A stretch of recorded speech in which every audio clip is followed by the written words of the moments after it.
retrouve dans une nouvelle vidéo que vous nous avez beaucoup demandé. Bon ben vous devinez peut-être un peu à l'endroit où on se trouve là tout de suite maintenant. Donc on va faire mon room tour. Aurélie a fait le sien il y a quelques mois maintenant. Je vous avais promis de faire le mien dans la foulée. C'était beaucoup trop galère pour moi de le faire toute seule. Du coup on a préféré attendre que Aurélie vienne à la maison. Du coup c'est elle qui me filme, vous la voyez pas mais elle est juste derrière. Et c'est bien plus simple pour moi de tout vous montrer. Et puis voilà, on est parti. Donc là on est dans l'entrée de ma pièce, on va commencer par là puisque c'est par là que je rentre. Donc c'est un genre de couloir et c'est bien pratique parce que c'est un peu le couloir fourre-tout. On vous montrera pas forcément tout le bordel qui est là. C'est là aussi où je mets les trucs que j'expose, façon de parler. On a là un cadre qu'une adoptante m'a fait avec les patounes d'une femelle à laquelle je tenais plus fort que tout. Une partie de ma collection de bougies qui n'a strictement rien à voir avec l'élevage, c'est juste que ça faisait joli. Mes prix gagnés en show, il y a du Pays-Bas, il y a de la France et encore du Pays-Bas. Et là on a un ventilateur parce qu'au moment où nous tournons cette vidéo, il fait 30 degrés n'est-ce pas, puisque nous sommes en pleine canicule. Un balai parce que le balai c'est la vie en élevage. Ici on a ma grande cuve qui fait 120 par 40 par 60 de haut. Très pratique parce que voilà, le couvercle est vraiment bien fait. Qui est sur un meuble, ce meuble me sert de rangement. Il n'y a pas grand chose d'intéressant dedans à vous montrer, mais en gros c'est un peu tout ce que je sais pas foutre ailleurs. Donc il y a pas mal de bouffe pour hamster, des petits trucs qui me restaient de ma boutique Mi Hamster pour ceux qui connaissent. Dessus il y a mon PC, alors non c'est pas que j'ai oublié de le ranger, c'est qu'il est tout le temps là. Parce que vous vous en doutez, mais quand vous nettoyez une cage parce que vous avez un hamster ça vous prend 2 heures. Quand vous nettoyez 26 cages parce que vous avez un élevage, ça vous prend plusieurs journées. Et dans ce cas le PC est mon meilleur ami puisqu'il me permet d'écouter des films ou d'écouter de la musique pendant que je fais du ménage. De ce côté là on a 2 grandes cages de 100 par 50, donc c'est les plus grandes cages que j'ai au final dans la pièce. Ici c'est une cage à lapin qu'on m'a donnée, que j'ai regrillagée, très pratique. Sauf que les hamsters arrivent à se barrer puisqu'en fait le grillage fait que ça arrive à se lever. Donc il y a une attache que vous voyez pas là que j'ai dû faire pour arrêter de récupérer mes hamsters dans ma pièce. Et dessous pareil c'est une cage que j'ai achetée vraiment pas chère, une vieille cage.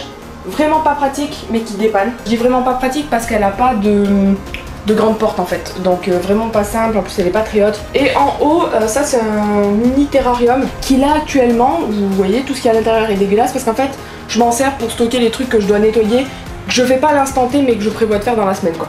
Donc ça me sert un peu de stockage, boîte à ménage quoi, voilà c'est un peu l'idée.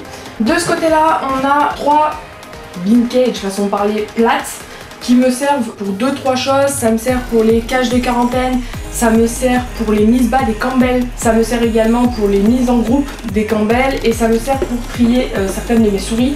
Parce que j'ai quelques souris, bref. Donc voilà, c'est des cages vraiment à multi-usage et en fait elles sont très bien pour ce genre de petits trucs pour lesquels les grands habitats sont vraiment absolument pas pratiques. Typiquement vous faites pas une quarantaine dans un terrarium, c'est absolument pas possible. La plupart du temps elles sont vides, là vous avez un Campbell, là vous avez quelques souris, mais voilà la plupart du temps elles sont vides. Dessous c'est une cage avec des souris, pas trop de lien avec notre vidéo, mais enfin et notre chaîne, mais c'est des souris qui sont à moi. Ce placard là c'est pareil, un range bordel. C'est un peu tout ce que je dois avoir en élevage, c'est-à-dire quelques accessoires qui me restent, de quoi bricoler un petit peu. Donc ici vous avez une bouillotte parce que le jour où vous avez un problème avec une portée en hiver, bah il faut la réchauffer. Des biberons qui me restent, du sopalin. Donc voilà c'est un peu ici que je mets tout ça et du coup je m'y retrouve. Ça paraît vraiment très bordélique mais moi je m'y retrouve très bien donc c'est très bien comme ça. Ensuite vous avez cette partie là. Alors ça c'est typiquement le bordel que je n'ai jamais rangé après mon déménagement. Tout ce que je ne sais pas où mettre. Il y a même des trucs qui n'ont rien à voir avec l'élevage. Là vous avez le parc de mes cochons d'Inde qui actuellement est un peu en friche. Hein. Donc avec mes cochons d'Inde dedans. C'est typiquement le genre de parc que je sais pas où mettre. Alors un coup il est là, un coup il est plus loin, vous verrez. Pour le moment il est ici et je trouve que c'est là où je m'en sors le mieux. J'aime bien quand il est là en tout cas, donc pour le moment il est là. Et visiblement ça les dérange pas non plus.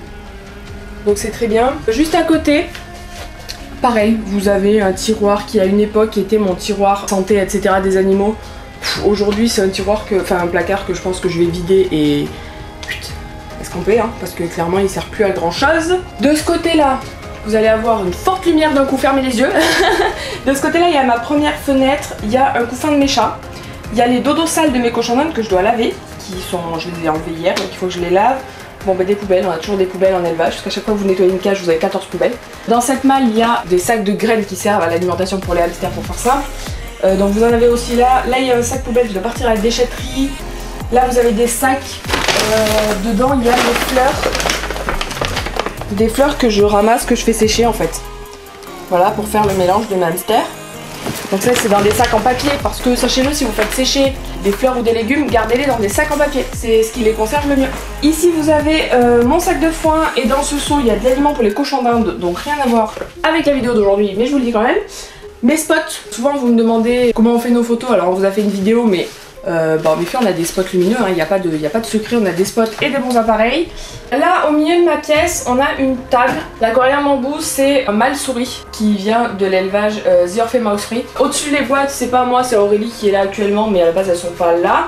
Et du coup cette table là me sert pour tout ce qui est les soins à faire, c'est-à-dire que si j'ai besoin de soigner une plaie, si j'ai besoin de checker un problème de poils, peu importe ce que j'ai à faire en fait sur un hamster je le fais ici. J'ai même ma balance pour les peser parce que je les pèse là aussi. Quand je manipule des bébés hamsters, que je les sexe, en général je mets 2 boîtes ici et je sexe ici. Ce bocal que vous voyez là, c'est un bocal avec tout ce qui est mes produits vétérinaires dedans. Si on vous les floute, c'est parce qu'on est totalement contre l'automédication. C'est vraiment ce qui me sert pour les soins. Donc il y a des produits vétérinaires, il y a des seringues, il y a des aiguilles, des bandelettes test de diabète, puisque vous le savez j'ai l'aide du Campbell qui est sujet au diabète. Donc je teste mes Campbell et du fil de fer. Ça aussi c'est la vie en élevage.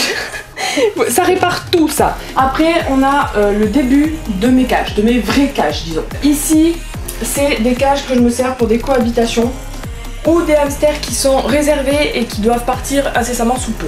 Donc là on a une cohabitation de Campbell, là juste dessous on voit pas parce qu'elles sont empilées mais il y a des Roborowski, des mâles Roborowski qui sont à l'adoption dont réservés. Ça c'est une boîte avec de l'aliment qui est prêt donc pour les hamsters, hein, c'est la bouffe que je fais moi-même. Et en dessous c'est Aurélie qui est juste derrière la caméra qui a ramené un Syrien pour une adoptante qui vient dans 2-3 jours et qui du coup va récupérer son Syrien qui est pour le moment ici. Et là c'est le début des gros machins. Dans cette partie là c'est surtout des Syriens. J'aime beaucoup les bean cages pour les Syriens. C'est très pratique dans le sens où ils font pas de trous dedans. Donc j'ai pas de risque le lendemain matin de les trouver par terre. Chose qui m'est déjà arrivé de trouver des hamsters syriens en train de courir parce qu'ils m'avaient fait un trou dans le terrarium, ça arrive. Donc c'est pour ça que j'ai beaucoup adopté les bean cages pour les Syriens. Donc là vous avez Phantom, là vous avez Jiwa, enfin là vous avez Empire. Bon ben là c'est l'exception à la règle, il y a des Roborowski. Donc des Roborowski de sauvetage, hein, j'élève pas du Roborowski, calmez-vous. Donc c'est un sauvetage, c'est des femelles Roborowski. Bref, il y en a encore dessous, c'est du Syrien. Là c'est du Syrien aussi, celle-ci est vide. Alors vide, pas de litière et tout, mais vide de hamster. Entre les bean cages, je sais pas si vous voyez, il y a des planches de bois. C'est des planches de bois que j'ai récupérées du démontage d'un de mes meubles. Et en élevage, ça sert tout le temps. On ne jette pas les planches de mélaminé. Ça peut tout le temps dépanner. Donc j'ai ça. Et j'ai caché quelque part par là un marchepied. Vous allez vous dire que je suis bizarre de stocker autant de bouteilles d'eau. Mais non, je vous assure, je suis pas bizarre. Quand vous devez remplir les gamelles de toute la troupe, c'est au moins 3 litres. Non, 3 bouteilles de 1,5 litre. Vraiment, qui passent. Donc en fait, faut savoir que ça me fatigue de devoir prendre une bouteille, aller la remplir, remplir les gamelles, reprendre la bouteille, retourner la remplir. Donc en général ce que je fais c'est que une fois de temps en temps je remplis toutes mes bouteilles d'eau que je stocke quelque part en général sous la table que vous verrez après. Et du coup j'ai de l'eau à proximité et à température ambiante tout le temps. Là on est au niveau de la deuxième fenêtre de ma pièce, donc il y a 2 fenêtres, c'est très pratique pour rafraîchir la pièce. Ensuite là on est sur la partie stockage pur et dur, donc il y a mon stock de litière que vous devez voir quasiment en entier. Pour ceux qui ne savent pas, j'utilise des copeaux de bois de bouleau vendus chez Rodipet, donc qui sont pas des copeaux de bois toxiques. Il y a mon stock de boîtes de transport. Alors là vous allez vous dire ouais nanana il en a beaucoup. Non, il m'en manque. Clairement j'en ai vraiment pas assez. Il y a un stock de rafles de maïs. Voilà, il en reste pas mal parce que j'en utilise assez peu en fait. Il y a mon stock de sable. Alors là je vous montre la petite astuce. Ça, pour stocker le sable à chinchilla, c'est juste parfait. Avant je stockais, vous savez, dans les fameux sachets dans lesquels vous les achetez. Un enfer, c'est le sachet, il est toujours percé. Je sais pas si vous ça vous le fait, mais moi le sachet était tout le temps percé. Donc fatigant. Et un jour j'ai acheté ce bidon. Attention, je l'ai acheté totalement vide et neuf en fait. Il n'y avait jamais rien eu dedans. On est d'accord, vous ne mettez pas un bidon d'essence, vous ne mettez pas du sable dedans. Et ben pensez-y, c'est très très utile. Donc là c'est mon stock vraiment pur et dur. Et juste à côté commencent les cages Alaska. Plus un peu de reste de stock, donc quelques boîtes de transport, mais encore des biberons, etc. là-haut. Biberons que j'utilise quasiment pas. Le rouleau de sopalin qui est juste vital en élevage. Et donc mes cages Alaska. Alors mes cages Alaska, là ils sont collés, mais en fait vous verrez, il y a à chaque fois quelque chose entre les cages Alaska. Les hamsters ils voient très très peu, donc c'est pas grave que ce soit du plexi. Le but c'est surtout qu'ils puissent pas se sentir en fait à travers les cages et surtout s'attraper à travers les cages. Parce que là vous voyez elles sont trop rapprochées. À la base des cages, c'est minimum 30 à 40 cm entre chaque cage en fait. Donc voilà, toujours séparé par quelque chose En haut c'est du plexi, en bas c'est du mélaminé. Mais pareil, donc là les cages c'est beaucoup des syriens. En fait là c'est des syriens, si je dis pas de bêtises. Et là c'est des Campbell. Et un syrien. Mes cages sont toutes composées à peu près de la même manière. Roue, 2-3 cachettes. J'ai de la litière qui s'est pas mal tassée dans les cages, mais à la base c'est comme ça quoi. C'est vraiment, ça arrive au bord, mais bon là ça s'est tassé parce qu'il est temps que je les nettoie. Hein. J'ai pas nettoyé mes cages pour cette vidéo, je vous le dis. Elles sont comme ça au quotidien. Elles sont toutes faites plus ou moins de la même manière.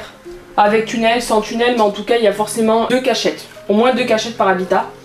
Une bonbonnière chez certains, qui sert soit de stock de sable, soit de nid. Voilà, pour les plus grosses feignasses, c'est-à-dire les Syriens, ça sert de nid.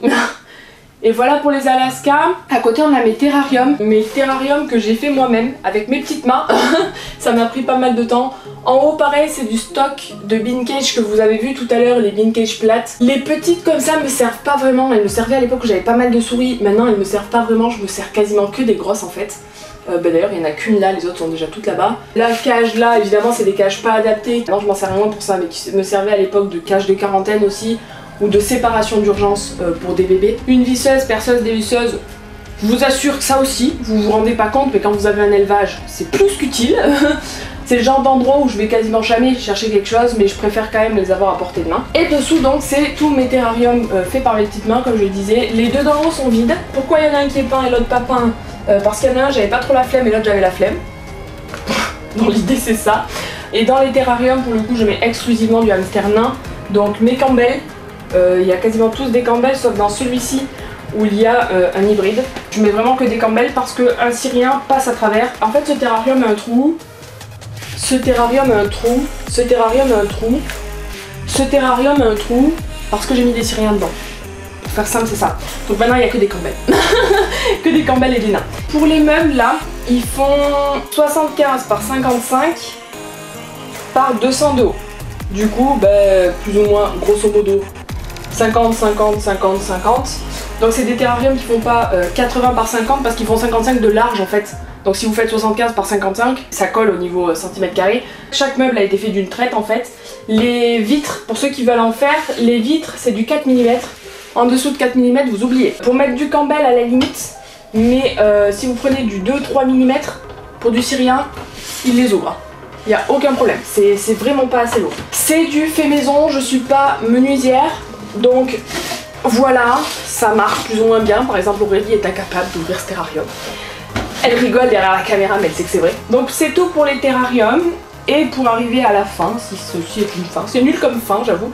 De ce côté-là, on a une planche qui doit partir à la déchetterie. Ça, je sais pas encore ce que je vais en faire. À la base c'est un tunnel qui me servait pour des souris qui maintenant est dans un état déplorable parce qu'il traîne dans ma pièce depuis 6 mois. Et à côté c'est mon stock d'humus de coco. Oui j'en ai beaucoup et non j'en utilise pas beaucoup. Voilà, ne me demandez pas pourquoi j'ai un gros stock comme ça, il y avait une promo.